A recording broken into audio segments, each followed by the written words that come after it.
Korea's school meals and its fried chicken are receiving quite a bit of attention. On Press Perspective today, we tell you why. Do stay with us.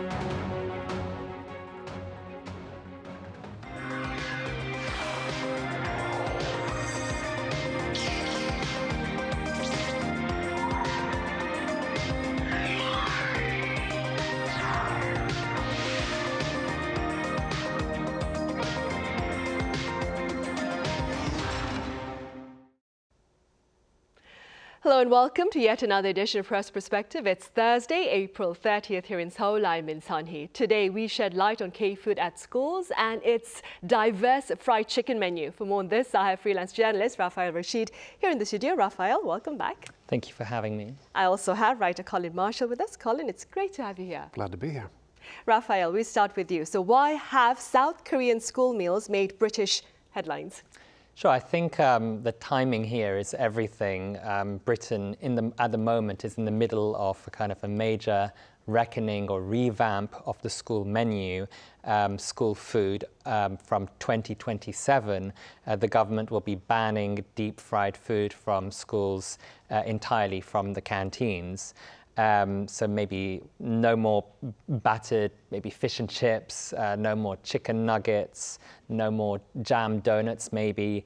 It's the biggest overhaul of the canteen school system on the menus since 2013, driven by a serious childhood obesity crisis.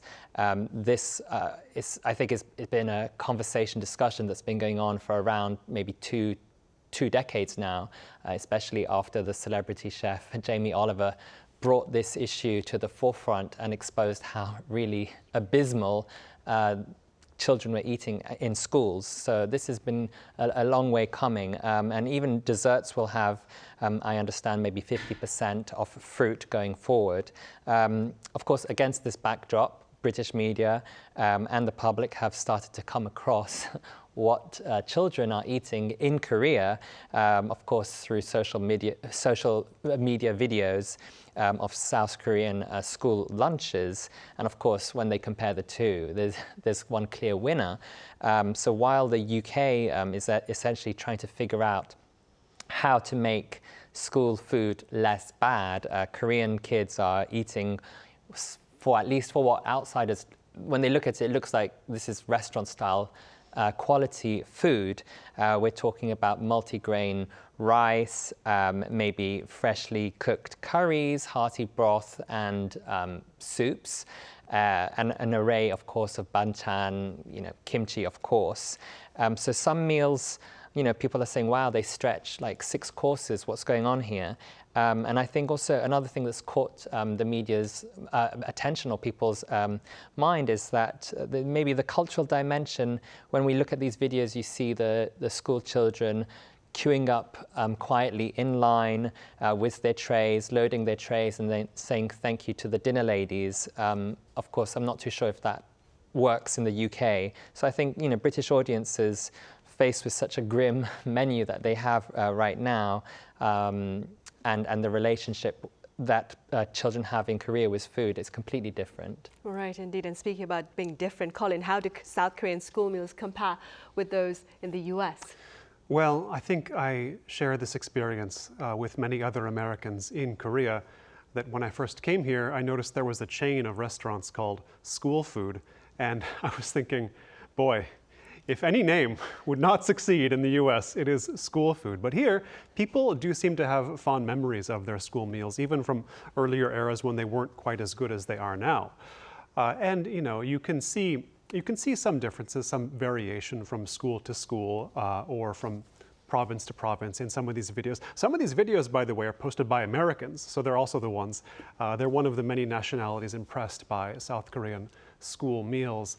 But we Americans, even if we have fond memories of our school days, usually they're not about the food. I mean, it's a whole cultural meme, I think. Anybody who's seen Hollywood movies, which is almost everybody, knows that the idea is that school food is bad. Nobody wants to eat it, the whole mystery meat thing. So it's a bit unfair to take that literally, because like many conditions in the US, there is a problem of scale at work. There are, I think, 13,000 school districts in the US, and each one sets its own policy for food. And some of them are highly acclaimed. Berkeley, California, which unsurprisingly is lauded for its school meals. But there are many districts, many more, which are held up as examples of what not to do and sort of how bad it can get, the kind of schools that Jamie Oliver would be going to, trying to fix up and failing to do so. And there are questions one asks, in American schools, often they serve meals that don't seem very healthy to begin with, junk food, pizza, hamburgers, French fries, which in theory kids should like, but somehow American schools manage to make those foods as well unpalatable to 12-year-olds. It's very impressive. But one other reason for the difference, I think, between US school meals and South Korean ones, or indeed, if you think of the other acclaimed countries, Finland is always brought up, France, unsurprisingly, Japan as well. These are countries with robust food cultures of their own, and that food culture is a part of the education as well. Sort of food and education go together. Whereas in the US, these are completely separate things. You have class, you go to lunch, you come back for class, and there's really you're not meant to learn anything at all during lunchtime, least of all from the food. So there are many factors that cause divergence, as well as sort of at every stage of the game. So from procurement to preparation, usually it's at an industrial scale in the US. It's better than prison food, but it's still sort of brought out on the same principles, as well as the point of delivery. And I'll illustrate that briefly by saying when I first got here, I was talking to a friend's sort of 9-year-old, 10-year-old daughter, and we got to talking about school food, and I was saying, just calling back on my own memories, the big divide was between who brought lunch and who bought lunch at school. You could choose, bring your own or buy it at the cafeteria. And I asked her, oh, do many kids bring or do many kids buy in your school? And she sort of looks at me like, they just give it to us. So I was like, oh, that makes sense. They just give it to you. Right, and staying with that, Raphael, the fact that the food at the Korean schools are not just fresh and different every day, but they're also free, as Colin mentioned, that also made quite a bit of headlines, right? Yeah, I think that's perhaps exactly what stops people in their tracks, that is free. And as of 2024, South Korea provides free school meals to around 5 million students across 12,000 primary and secondary schools. That basically covers, I think it's like 95 or 98% of children in both public and private schools. So that's essentially almost universal. And I guess to put things into context, OECD countries, fully universal school meals are, I wouldn't say, very common, and only a handful of nations really provide this kind of universal free meals, including maybe Finland is a good example, as Colin just mentioned. But actually, the story about free school meals in Korea goes back to the Korean War, essentially. Back then, international aid organizations, including UNICEF and USAID, began providing food to children in the early 1950s. And I think at the time it was very basic. It was mainly milk powder and bread, but it was just to tackle hunger and malnutrition. But then this wartime necessity gradually evolved into a formal policy framework in the country. That we saw the School Meals Act passed in 1981, and then by 1998, free meals were provided to essentially every primary school in the country. Of course, this shift to free meals for all hasn't been without some pushback to some extent. I think there was the issue 15 years ago, roughly, in Seoul in 2010 or 2011, when the then mayor of Seoul, Oh Se-hoon, who is also mayor now, was firmly opposed to the universal free meals, arguing that it should be targeting only certain sectors of society, low-income families, and then he called a referendum to settle the question, and it failed to reach the required turnout threshold, and he took that as a kind of defeat and resigned. But then his successor pushed through universal school meals, and the policy gradually rolled out nationwide over the following decade. So basically now it reaches almost every school. And I think the system is now so embedded, it's not a matter of who is providing free meals or not. It's about how can we kind of expand the program further to include kindergarten. So you'll have, at the moment, local municipalities trying to extend this to the kindergartens as well. Right, and beyond the academic arena, Colin, cafeteria services are also available in high-end apartment complexes. Could you explain why this is gaining popularity? Yeah, I think it's still a rarity, but it's happening. It's being covered by newspapers and whatnot. And I think even someone who has not been to Korea will have seen these apartment complexes, not specifically the ones with cafeterias, but the form of complex we're talking about, which there'll be 5, 10, 15, 20 buildings, usually very similar looking all together.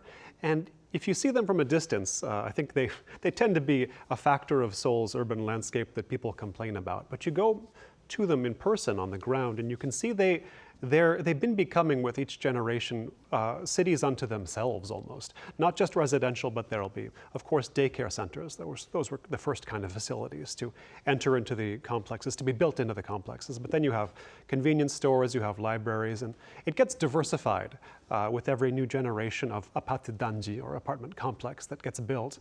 And the higher end you go, the more you have. This is in keeping with, I suppose, the idea of the gune 식당, or the restaurant that's in and some kind of institution or office, a business. Or I was having a meal a while ago at the one in the National Assembly Library, which was surprisingly good and always very cheap. That's the thing with these restaurants, is typically you get a better deal than you do elsewhere. And Korean restaurants are already, compared to American ones, certainly very cheap. But this is on a whole other level. So there is a trust that a cafeteria put in a location you wouldn't normally expect one can do the job well. I think in the US, if you said, my apartment building has a cafeteria, nobody would expect much from it. But here again, we have the Korean food culture coming out, sort of the importance placed upon food and the food actually being good. It's hard to overstate here. There was a traveler, Isabella Bird Bishop from England, I believe, who came here in the late 19th century, like 1890s. She wrote a good book called Korea and Her Neighbors, and in it, one of the lines, there's several lines that stick with me. One of them is, "The Korean does not eat to live, but lives to eat." And I think with that sensibility, you can be assured these will work pretty well, and have worked pretty well so far, these apartment complex cafeterias. Now, I wonder though, as you get more and more services within these large complexes, you do get the sense they turn their back on the city around them. And I do get the sense, walking through or by them sometimes, that they've drained a bit of the vitality out of the neighborhood in which they're built. To say nothing of the way that you have to scrape out a whole neighborhood to construct them in the first place, but that's a discussion for another day. Right, it is. Raphael, moving forward, let's now touch upon a story that you recently covered. I believe you talked about KFC, that is Korean fried chicken. So what exactly is Korean fried chicken? How popular is it? Sure, well, just to give you a bit of context here, I spent some time at a place called the Chicken University. It's about 1 hour away from Seoul, and it's a kind of sprawling training campus for people who basically want to learn how to run their own fried chicken restaurant of a certain famous franchise brand in Korea. More than 50,000 people have passed through this institution's doors just to learn how to fry the brand's chicken. So I think that kind of gives you a sense of how big this industry is, the scale of it. Korean fried chicken is actually not necessarily a traditionally Korean thing. It arrived with American soldiers stationed here after the Korean War. But the technique, I think, that makes Korean fried chicken distinct came later. It was around the 1980s, a chicken shop owner in Daegu began experimenting, brining the meat and adding a glaze of chili powder and corn syrup. That's because the chicken used to just be fried, and then when it was left out, it would become stale and developed a bit of a smell, and he was trying to find out what to do. But then he added, this chili powder and some corn syrup, and the result was yangnyeom chicken, the sweet, sticky, and spicy chicken. And that has essentially spread, around the country, but now around the world. But of course, that's the kind of the one with the sauce, but I guess Korean fried chicken could be anything you want it to be. It could just be purely battered fried chicken, which is my personal favorite. And in a lot of the joints in Korea, the kind of secret is to fry it twice. So they prepare it in advance once, they brine it, then they batter it, they fry it, leave it out, and when you order the chicken, you fry it again, and that's what gives it that extra crispiness to the chicken. But you know, these days now there's around 40,000 fried chicken shops in Korea, maybe 30,000 franchise and around 10,000 individual or privately owned. That's just a few thousand short of the number of McDonald's shops worldwide. I think McDonald's has around 44,000. And now chicken shops, Korean branded chicken shops, have expanded around the world. There's around 1,800 stores around the world in roughly 60 countries. That's double the amount that they had just a decade ago. So clearly it's a hot favorite. And there was also a survey run by the government. They surveyed 11,000 consumers around the world in 22 cities, and they asked international consumers, what's your favorite Korean food? And number one over the past few years has been fried chicken, beating kimchi, bibimbap, and whatnot. I asked one cultural anthropologist what he thought about all of this. Chicken, it crosses borders, religious dietary restrictions as well. It's familiar to everyone. Everyone loves a good fried chicken. Right, that's a good point, right? Colin, chicken and beer are a popular combination for Koreans, for a casual get-together. It's called chimek, of course, chi being chicken and mek being the Korean word for mekju. How crucial do you believe is chimek within the Korean community, if you will? Well, if you look around my neighborhood, it's getting more crucial all the time, especially this time of year. When the weather gets nicer, a lot of these chimek places can open up the storefront completely. I always notice Seoul doesn't have a lot of outdoor dining, but one substitute is the way that certain stores, certain restaurants, be they chimek or otherwise, can like open up the front and you can feel like you're outside in any case, but especially the chimek places, the chicken and beer places. And my neighborhood already had a lot of them, but then every time a new one gets added, it becomes popular. So somehow the market is not saturated. A new one opened up a couple weeks ago, line was out the door. Of course, we went there and enjoyed it. And I think the year or two before that, the neighborhood got a branch of a very famous American chicken chain. And it too does well, but I went there out of curiosity because it had been a long time, and I thought, this isn't that good. It's a little bland. The pieces are too big. I don't know. It felt wrong after 10 years in Korea to be eating the version I knew from the US. But it is really a socially load-bearing form of dining, you could say, going out for chimek. Even if you don't use the word, people think instinctively, oh, we're meeting up together. This is an option. This is something everybody will like. And to bring back Korean food culture one more time, fried chicken may not be the most obvious Korean food, even though it's now beloved, as Raphael said, as a Korean food. I mean, I saw Korean fried chicken places in Paris when I was there a few years ago, so it's penetrated other food cultures rather deeply. But the form of eating, how you order one or two or three types of chicken, you eat them all together. Everybody eats the same thing. That is a point that's a characteristic of Korean food culture I often underscore, that everybody is together eating the same thing, which gives the meal, to my mind, much more meaning.